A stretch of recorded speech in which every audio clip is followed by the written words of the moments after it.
Hürmetli dostlar, bugün benim için bir kaderli bulgan kişi, көрнеклі композитор Татарстанның халық артисті, 700-ден артық жыр ижад етіп қалдырған, татар жыр сәнғатына зор өлеш кіртіп қалдырған Ганс Сайфуллин еске аласым келем.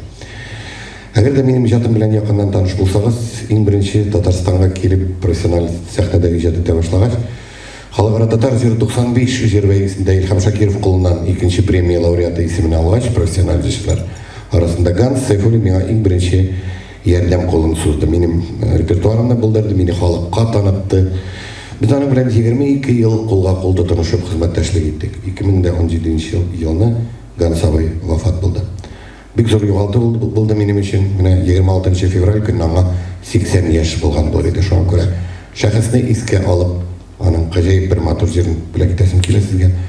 Бу җыр, адреслы җыр төзүчеләр һөнәр ияләренә bağışlап ижад етілген заказ бойынша.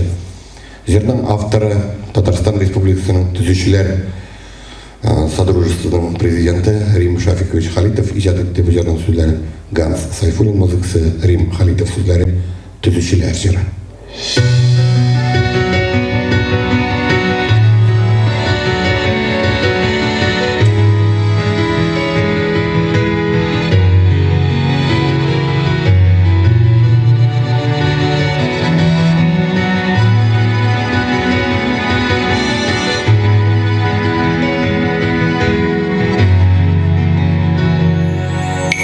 Yaratkan